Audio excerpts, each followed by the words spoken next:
The heavy wooden crate slipped from Martha's hands, crashing onto the cold, dusty floor of the pack house. Dozens of soft, bruised apples tumbled out, rolling right into the growing mound of waste piling up in the corner. Her husband, John, didn't even look up from his ledger. He just let out a heavy, weary sigh, the kind of sigh that only comes when a man is watching his life's work slowly slip through his fingers. It was October in upstate New York, 1982.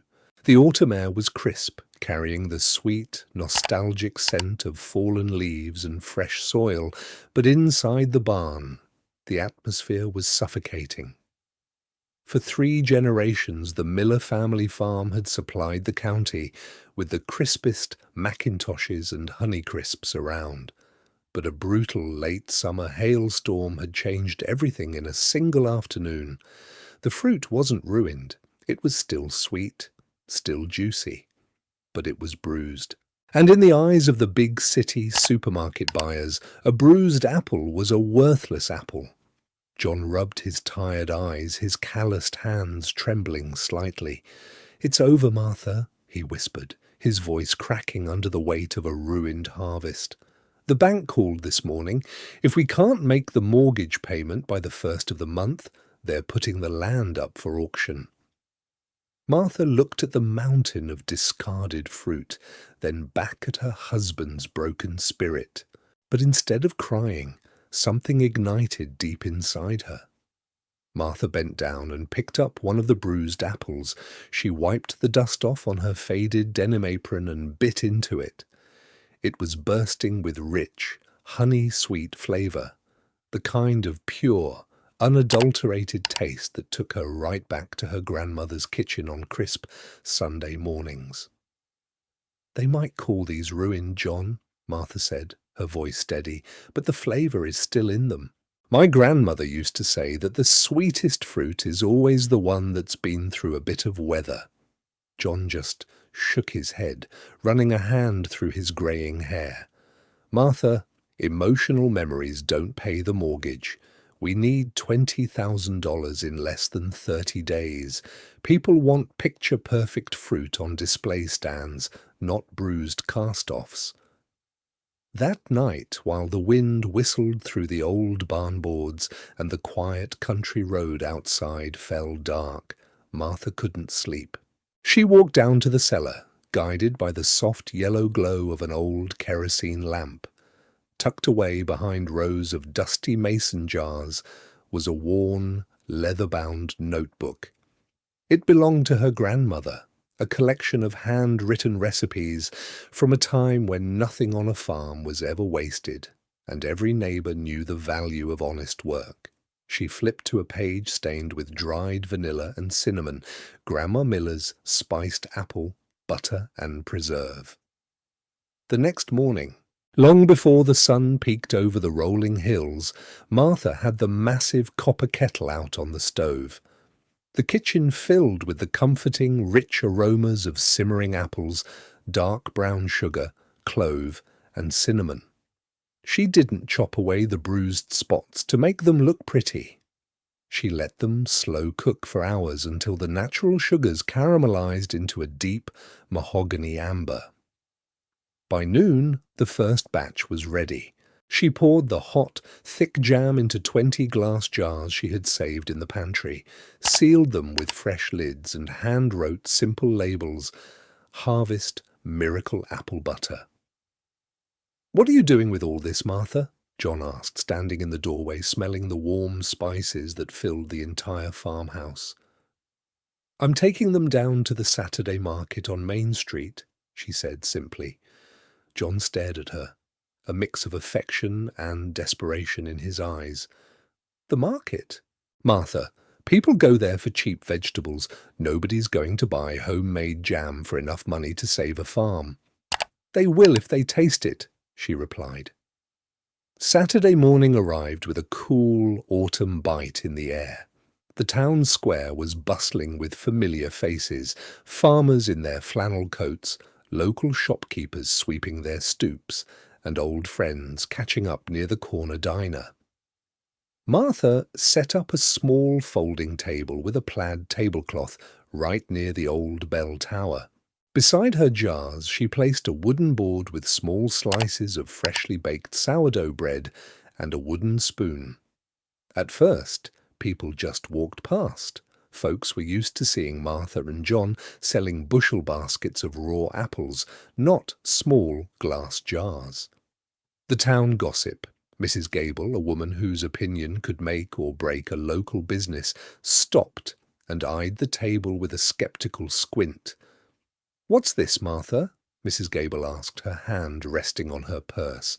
"Since when do you sell preserves?"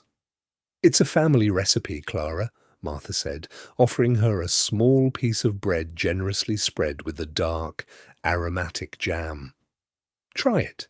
It's made from the harvest the storm tried to take from us." Mrs. Gable took a cautious bite. For a second, her sharp expression softened. Her eyes widened, and a slow, nostalgic smile spread across her face. "My lord, Martha, this tastes just like the apple butter my mother used to make back in the 50s. It tastes like home." Within an hour, word had spread down Main Street. A line began to form around Martha's tiny table.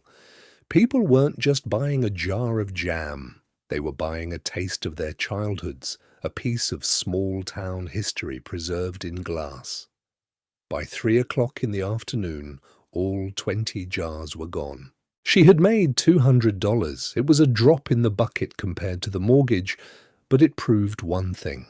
Martha was on to something.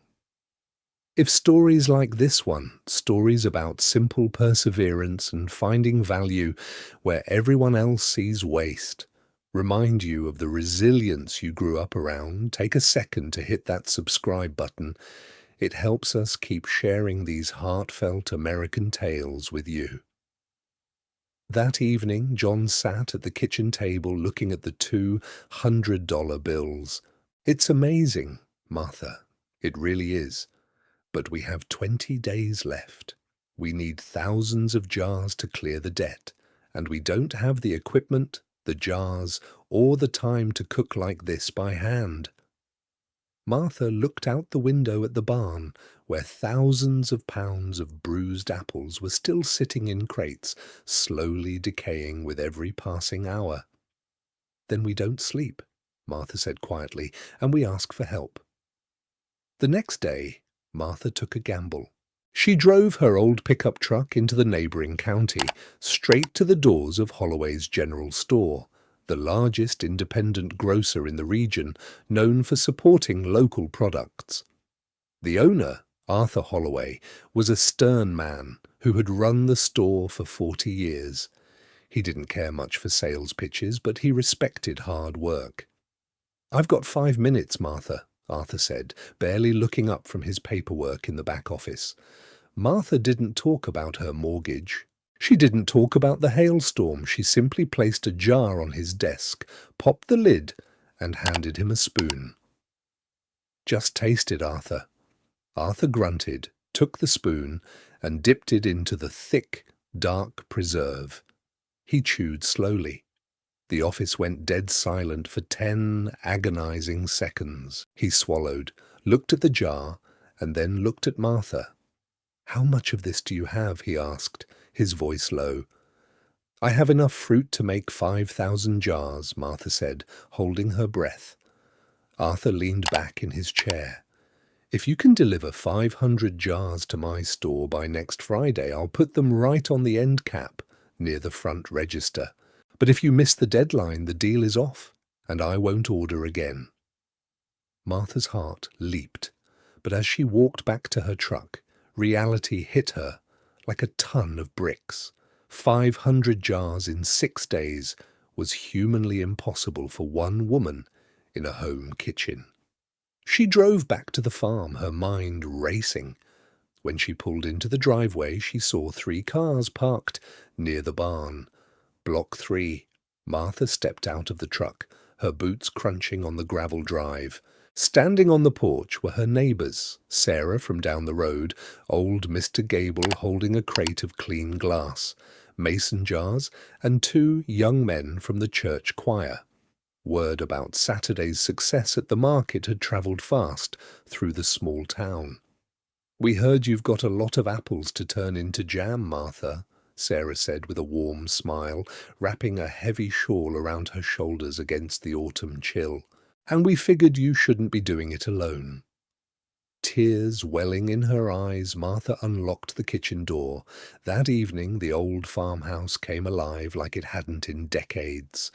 Laughter and the clatter of pots filled the room. Neighbours peeled, sliced, and stirred alongside Martha and John while the giant kettle bubbled late into the night. It was a community coming together, bound by the unwritten code of rural life, that when one of your own is facing a hard frost, you lend a hand. By Thursday night, 500 jars sat lined up on the long oak dining table, glowing like amber jewels under the overhead light. The next morning, John and Martha loaded the truck and drove to Holloway's general store. Arthur Holloway watched in disbelief as they carried in crate after crate. True to his word, he set up a display right near the entrance. Above the jars, Martha hung a small hand-painted wooden sign made from the hearts of upstate New York, resilience in every spoonful. What happened over the next 72 hours was something nobody in the county could have predicted. Weekend shoppers came in looking for routine groceries, but the rich, warm scent of cinnamon and caramelized apples from Arthur's tasting station drew them right to the display. People didn't just buy one jar, they bought 3 or 4 at a time, some to keep, some to send in gift packages to relatives down south or out west who missed the authentic taste of a northern autumn. By Monday morning, Arthur's phone was ringing off the hook. Managers from neighbouring independent grocers had heard about the sellout product and wanted jars on their shelves too. If this story of an honest community coming together to turn hardship into hope warms your heart, hit that subscribe button. We'd love to have you along for more simple, heartfelt stories from the heartland. By the end of the month, the check from Holloway's and the regional grocery orders didn't just cover the $20,000 mortgage payment, it gave John and Martha enough capital to officially register Miller Family Preserves. They converted the old, unused dairy barn into a certified small-batch kitchen. Martha hired 4 local women from town, giving steady work to families who needed it during the quiet winter months. Instead of relying solely on raw fruit sales, the farm began purchasing bruised and imperfect apples from other struggling orchards across the valley. What other commercial buyers saw as farm waste, Martha saw as liquid gold.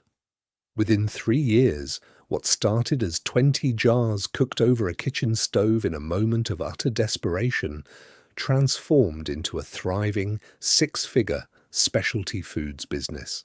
National specialty food distributors began shipping Martha's spiced apple butter to specialty shops and country stores across the entire country.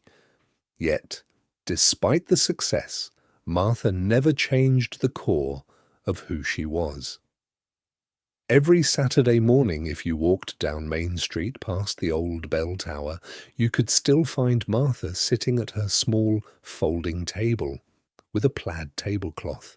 She kept selling her jars right where it all began, offering a slice of warm sourdough bread and a warm smile to anyone passing by. John would stand right beside her, no longer wearing the heavy weight of defeat, but holding his wife's hand with quiet pride. The storm had tried to strip their trees clean, but in the end it revealed a truth that 3 generations on the land had taught them. Sometimes the sweetest blessings in life come wrapped in the very things we thought were ruined.